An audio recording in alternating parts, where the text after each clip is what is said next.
आज की वर्कशीट है वर्कशीट नंबर 54, डेट है 11/11/20, क्लास है 10th और विषय है ऑफ कोर्स साइंस।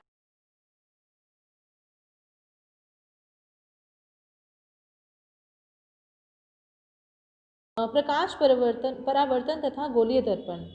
हमें ये मालूम है लाइट एक ऐसी एनर्जी है जिससे कि हम वस्तुओं को देख सकते हैं। प्रकाश एक ऐसी ऊर्जा है जिसके द्वारा हम वस्तुओं को देख सकते हैं। ठीक है, प्रकाश के गुण क्या होते हैं? प्रकाश को गमन करने के लिए माध्यम की आवश्यकता नहीं होती, मतलब प्रकाश को ट्रैवल करने के लिए किसी मीडियम की ज़रूरत नहीं होती। ठीक है, प्रकाश की चाल निर्वात में सबसे अधिक होती है, मतलब वैक्यूम में जो होती है वो प्रकाश की जो चाल होती है, ठीक है, लाइट की जो स्पीड होती है वो सबसे अधिक क्या होती है? वैक्यूम में होती है। और वो कितनी होती है? 3 × 10⁸ मीटर पर सेकेंड। ओके, अच्छा, अब है कि प्रकाश का परावर्तन क्या होता है, रिफ्लेक्शन क्या होती है। जब भी कोई किरण जो प्रकाश की है वो किसी जगह पे टकराती है और वापस आती है तो उसको उसका परावर्तन कहते हैं, जैसे कि दर्पण में भी होता है, शीशे में भी होता है। ठीक है ना, मतलब what is the reflection of light when a ray of light strikes a solid surface then it comes back. ठीक है, वो वापस आती है तो उसको हम रिफ्लेक्शन ऑफ लाइट कहते हैं, हिंदी में जिसे प्रकाश का परावर्तन कहते हैं। अब हम हमारे जो यहाँ पर है, यहाँ पे 3 चीज़ें हम लोगों ने पढ़नी है। पहला पढ़ना है हमने गोलीय दर्पण। ठीक है, गोलीय दर्पण कौन से दर्पण होते हैं? जैसे कि अवतल दर्पण हो गया, उत्तल दर्पण हो गया, वो आते हैं गोलीय दर्पण में। अब आप ये देख रहे हैं यहाँ पर कि ये एक अवतल दर्पण है, इसकी ये वाली जो सतह है वो चमकदार है और ये वाली जो है वो पॉलिश्ड है, राइट। तो इसी तरह से अगर आप उत्तल दर्पण देखेंगे तो ये वाली जो है वो उसकी पॉलिश्ड है और ये वाली जो है इसकी शाइनिंग सरफेस है। चमकदार सतह मतलब शाइनिंग सरफेस है। ओके, उच्च कोटि का पॉलिश किया हुआ सतह जैसे दर्पण अपने पर पड़ने वाले अधिकांश प्रकाश को परावर्तित कर देता है। मतलब अगर ग्लास की क्वालिटी अच्छी हो, अगर मिरर की क्वालिटी अच्छी हो, तो जितना भी उसके अंदर लाइट आती है उस सबको रिफ्लेक्ट कर देता है। आप प्रकाश परावर्तन के नियमों से अच्छी तरह से what are the laws of reflection. तो इसको एक बार रिवाइज करेंगे। पहला है कि आपतन कोण परावर्तन कोण के बराबर होता है। देखो, a ray of light when strikes on the surface it comes and it gets reflected in the opposite direction. ठीक है, इसको हम कहते हैं आपतन किरण। ठीक है, इंसिडेंट रे। और ये है परावर्तन किरण, जिसको कि हम क्या कहते हैं? Reflected ray.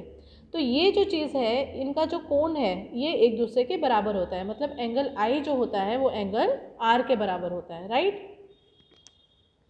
फिर दूसरी चीज़ है कि आपतित किरण दर्पण के आपतन बिंदु पर अभिलंब तथा परावर्तित किरण सभी एक ही तल में होते हैं।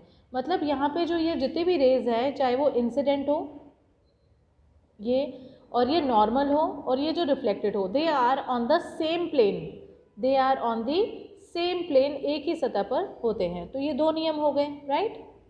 अच्छा, अब ये है कि ये चीज़ देखो, अगर हम लोग कोई दर्पण बनाते हैं ना, गोलीय दर्पण होता है, तो उसके द्वारा जो रेखा चित्र बनते हैं वो कैसे बनते हैं? क्या बनते हैं? रेखा चित्र कैसे बनते हैं ये हम देखेंगे। इससे पहले अगर हम लोग ये पढ़ लें कि कौन कौन सी टर्मिनोलॉजीज़ हम लोगों को इस चैप्टर में यूज़ करनी है, तो आपके लिए ज़्यादा ईजी हो जाएगा। तो पहले हम टर्म्स देखते हैं कि पहला है मुख्य अंश। क्या है? मुख्य अंश। पोल ध्रुव P तथा केंद्र C को जोड़ने वाली रेखा, एक ऐसी वाली लाइन जहाँ पे C भी है, ठीक है, और ये जो P है, ये पॉइंट पोल जिसे कहते हैं, तो इसको हम कहते हैं मुख्य अंश, राइट। फिर है पोल P, गोलीय दर्पण के परावर्तक पृष्ठ के, गोलीय दर्पण के पोल जो P है, ये वाला देखो, पोल जो P है गोलीय दर्पण के परावर्तक पृष्ठ के केंद्र को पोल या ध्रुव कहते हैं, मतलब इसके सेंटर को हम P कहते हैं, राइट। फिर है अपर्चर। अपर्चर क्या होता है? और N है ये कंप्लीट, ये इसको हम अपर्चर कहते हैं, ठीक है। फिर है C, क्या होता है? जिसको वक्रता केंद्र कहते हैं। एग्जैक्टली इस लाइन के बीच की जो सेंटर पॉइंट है उसको हम C कहते हैं। फिर है कि त्रिज्या क्या होती है? त्रिज्या मतलब R। गोलीय दर्पण के परावर्तक पृष्ठ का एक गोले का भाग होता है, गोलीय त्रिज्या को वक्रता त्रिज्या भी कहते हैं, ठीक है। क्या हुआ इसका मतलब?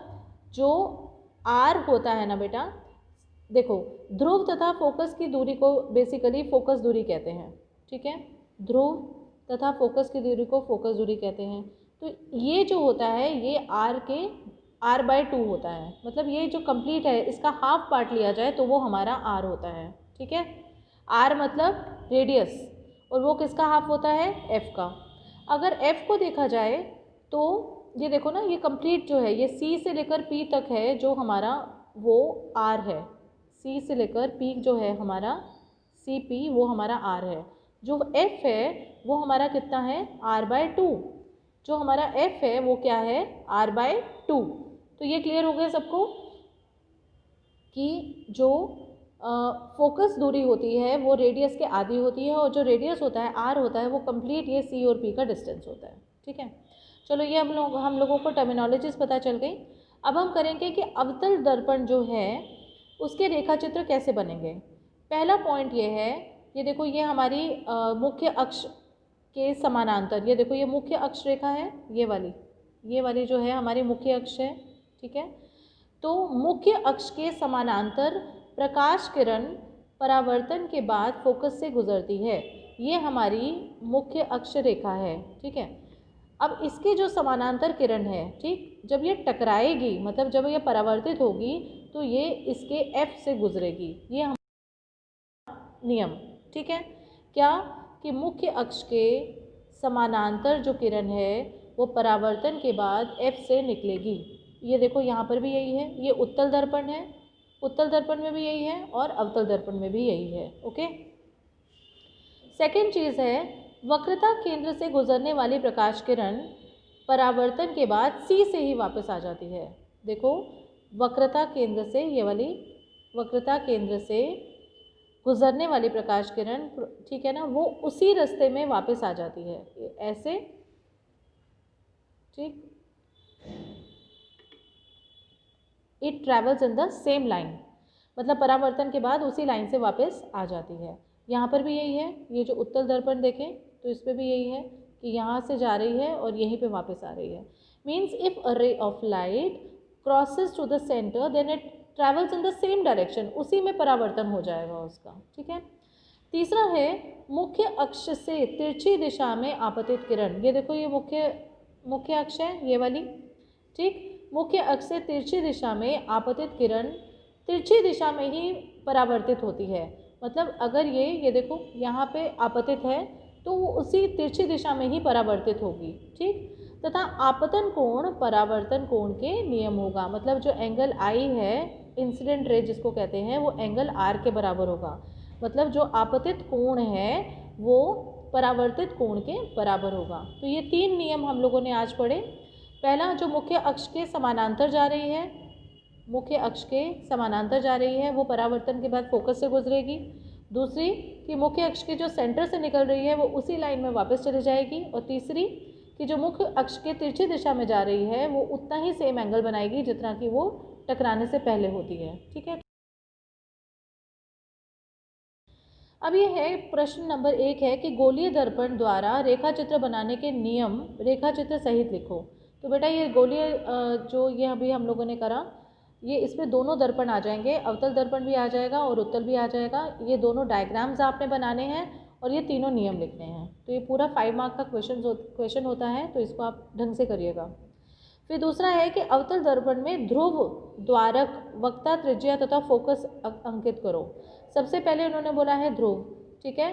तो ध्रुव आपको पता क्या होता है, P होता है, राइट, पोल हो गया, उसको हम ध्रुव कहते हैं। उसके बाद दूसरा इन्होंने बोला है द्वारक, द्वारक मतलब अपर्चर, अपर्चर मतलब ये M और N है, इसको हम लोग द्वारक कहते हैं, ठीक। तीसरा त्रिज्या, त्रिज्या मैंने आपको बताया कि F जो होता है दैट इज़ R/2। तो ये त्रिज्या जो है CP के बराबर होती है। त्रिज्या किसके बराबर होती है, CB के, जिसे रेडियस कहते हैं। और चौथा इन्होंने बोला फोकस, तो फोकस हमने क्या पढ़ा कि ये जितना R होता है CP का आधा हो जाएगा ये, ठीक है। तो ये इसलिए R/2 इसका फॉर्मूला होगा, राइट। आई होप आपको क्लियर होगा। कोई भी प्रॉब्लम हो any time, you are welcome always. And if you really like the video, please do not forget to like, share and subscribe. Take care, stay home, stay safe. Bye bye.